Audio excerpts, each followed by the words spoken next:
The backlog is something that gamers dread, that big dragon, that big thing just waiting for us, pestering us, constantly reminding us of how many games you haven't played. So I have decided to make a new series documenting my progress on the backlog and to my goal, which is to beat 100 games. Not because I don't want to go outside, but to understand the art of games as a medium of entertainment for as many perspectives I could possibly play. Or just don't go outside. So without further ado, here's some of the games I have recently conquered in my backlog in this mediocre video.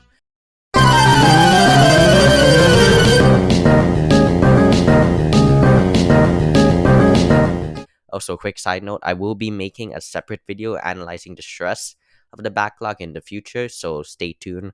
And this video was largely inspired due to both Rasputin's and Proxidus similar as videos on these, so props to them.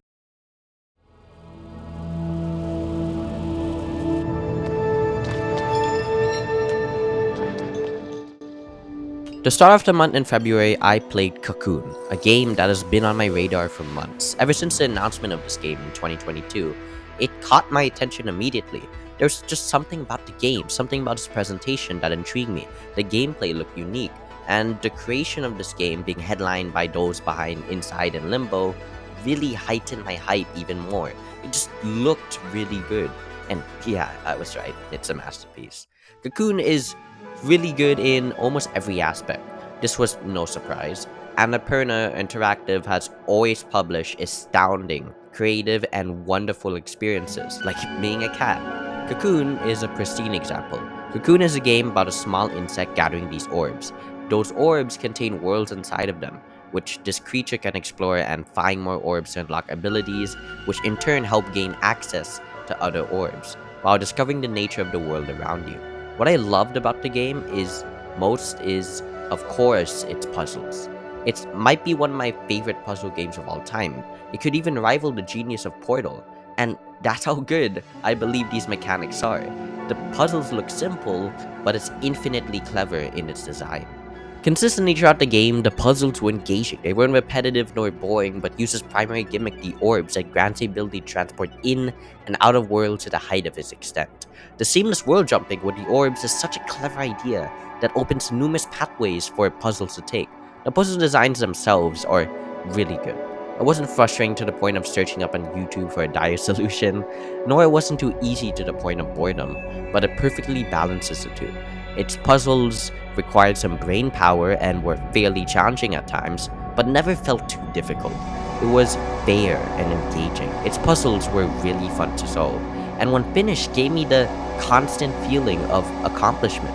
Its gameplay throughout the puzzles were really good as well. I mentioned the orbs, but additionally, they also have cool powers and unique powers as well. The red orb reveals secret pathways, while the blue orb gives the ability to reach higher places. Its commitment to use the same gameplay mechanic throughout its puzzles and the gameplay between it is honestly breathtaking. Lastly, I know this little review is dragging more than the length of Oppenheimer, but I gotta give a quick shout out to the audio and sound design. It's brilliant. It sounds realistic while authentic. It captures the uniqueness of the world around it to immerse the player so greatly. Its audio keeps every single step, movement, item in the world feel like something you could just experience yourself. It feels alive. It's the perfect concoction between sounding real and sounding like a video game. Truly immersive stuff indeed. Cocoon is awesome, and it's a really good indie, and I think y'all should play it. It's available on Game Pass, so yeah, you're welcome for the free promotion, Xbox. Play it day one with Game Pass.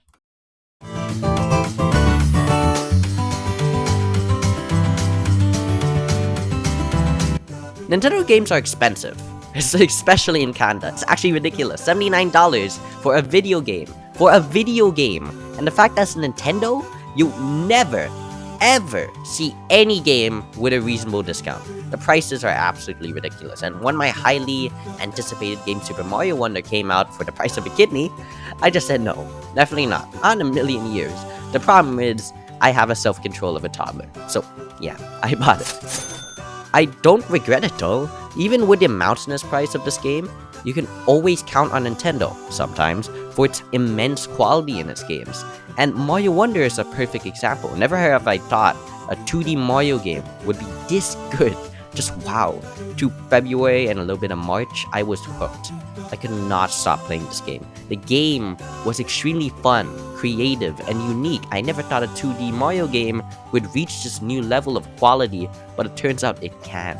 The game is a masterpiece. Its level design, brilliant. The implementation of Wonder Seeds is the most creative type of gimmick I've ever seen in a platformer, and it's such a thrilling addition, making each level more unique, more fun, more of a weird kind of style to it. The Wonder Seeds make each level its unique bonkers style, and always seems to catch you off guard. It's weird, but it's just so fun to experience. There was one level where piranha plants started singing and blossom into a full-on orchestra, and another one where you turn into a Goomba, and another one where bouncing hippos start to bombard you. It's so outlandish, but yet so creative.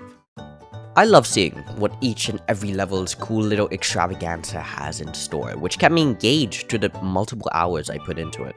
It doesn't seem to fear to stray away from normal platforming mechanics, but it wants to continuously just wants to be something else, away from the norm, and I love it. While obviously vastly different from other Mario games, it still has that same gameplay loop, that same charm, that same Mario-esque personality in it, and I think that's amazing. The gameplay is continuously pushed to its limits throughout the game, creating a fulfilling experience that rarely bores the player. Its new power-ups are welcome with creative new styles and abilities to master, like turning into an elephant. What I don't like, however, is that for me, there could have been room for a bit more power-ups, as the variety can be a bit scarce. But what we have now is still really good. Also, the boss design isn't that crazy either. It's definitely serviceable, but a lot of aspects can be both repetitive and overly too simple. It's very safe without really standing out from the other moments in the game. Its world design is still really good, as it should be. Each world has a unique, distinct style to them without feeling too similar to other Mario games. It feels original, it feels authentic. They feel like the worlds are passionately made, and I love it. Finally, the music is also really good. The music perfectly captures the atmosphere of the world and or level it represents, while also sounding absolutely magnificent. Just the instruments, the tunes, the tone, they all sound like Mario, but in a new, more alive way. It doesn't lose that playful nature or the catchy tunes, but keeps the central identity of Mario music alive. I would love to talk about this game more, but this is kind of turning into a bit of a full-on review. So yeah, we'll leave it at that. Overall, I love the game. It's one of the most creative titles I've ever experienced so far, and definitely the most creative title I've experienced this year. And it's an incredible masterpiece that surpassed both my expectations and the amount of money my wallet has.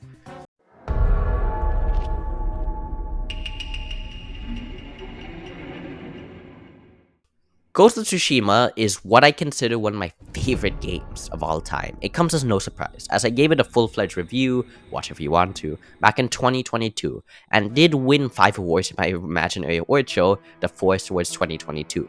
Watch that also if you want to. Including Best Dialogue, World, Art Direction, Action Adventure, and of course, Game of the Year. I loved the game. Its combat was smooth, its narrative was engaging, and its world was drop-down gorgeous. And what I love is that it sleekly carried over into this multiplayer expansion, Ghost of Tsushima Legends. I played this with a friend, and I gotta say, it's pretty good. Even if part of it, why I enjoyed it, was because I was able to jump back into the addictive samurai combat loop that it is Ghost of Tsushima, it was still a genuinely good expansion. It doesn't feel cheap or a lazy add-on, but it's actually really flowing with immense quality, and it has its own cool, distinct style. I like the new gameplay additions, like new enemies, more altered weaponry, and more creative objectives that the developers seem to conjure up. I haven't experienced much of the game, so I can't comment on the new gameplay upgrades as a whole, but still from the little time I played it, I'm satisfied. The gameplay hasn't really gotten repetitive, and it's engaging throughout. I gotta say, though, I never really thought Ghost of Tsushima's gameplay style would work in a multiplayer setting. This expansion heavily proved me wrong. I don't really have a whole lot to talk about this game because it's a multiplayer expansion and I've only played it for a couple of hours or so.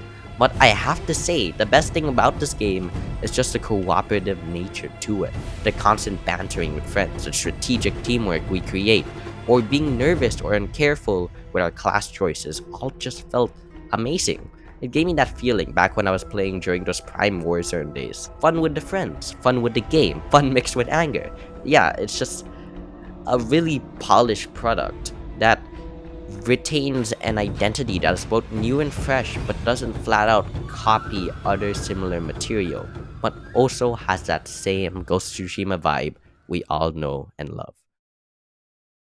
And that's a wrap for the games I recently beat. I know this is a bit more different than I usually create, but I hope you guys enjoyed it. The backlog is getting smaller and smaller into the next Steam sale. But what is getting smaller is the goal in mind. At the time of this video, 32 out of 100 games has been beaten on my goal to beat 100 games. So hopefully I'll reach it soon. Thank you guys for watching. So I'll see you guys in the next mediocre video.